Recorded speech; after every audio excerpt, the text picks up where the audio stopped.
Syed Ahmad Sarhindi and Shah Waliullah Dehlavi, they create the doctrine, the political doctrine.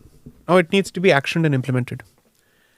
Now that gets actioned and implemented by this gentleman called Syed Shahid Barelvi, who died at a place which everybody knows now is Balakot on 6th of May 1831. And that death is the reason why it becomes the training ground for jihadis. That's why, let's say you have all these people going there as if it's a shrine. I'll tell you why it became a shrine later. But this gentleman his origins are traced to the Prophet himself in his genealogy by the seminaries of this country. They explain that he is the 36th generation descendant of so-and-so, so-and-so. They mention all of that. This man becomes a student of a descendant of Shah Waliullah Dehlavi, and he starts a preaching tour. You see, the man couldn't read or write. And members of his community interpret this as a divine sign because apparently the Prophet also couldn't read and write. And therefore they said this is the blessing of the divine himself. This is a karamat.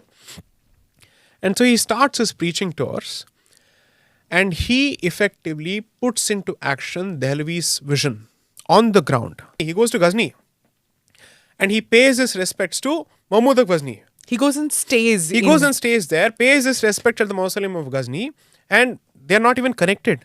But he finds a kinship there, right? This man then starts the jihad.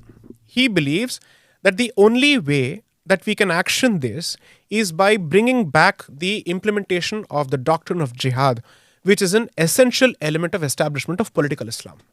So Dehlavi makes it abundantly clear, his intellectual godfather, that an Islamic state cannot function without wielding the sword of jihad.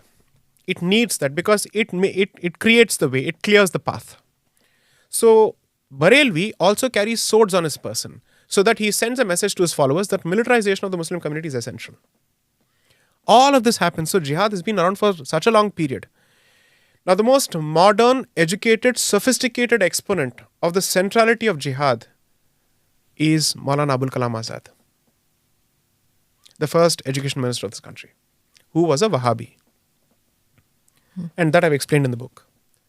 Because he follows, he was a Wahhabi at the outset, that's the first thing. And the second thing is, he also is a follower of the other, let's say, figure that I mentioned of the 19th century, Afghani. Both these people effectively decided that why are we constantly emphasizing on the pacifist nature of Islam, and that's not the case. Jihad is a central doctrine, and it's not as if it's an internal fight with the demons inside. It is a very clear military doctrine. The establishment of an Islamic caliphate requires the centrality of jihad to be revived. All of these discussions happen. This discussion goes on from the mid-17th century and right until Maulana Abul Kalam Azad, who was presented as a nationalist Muslim to us.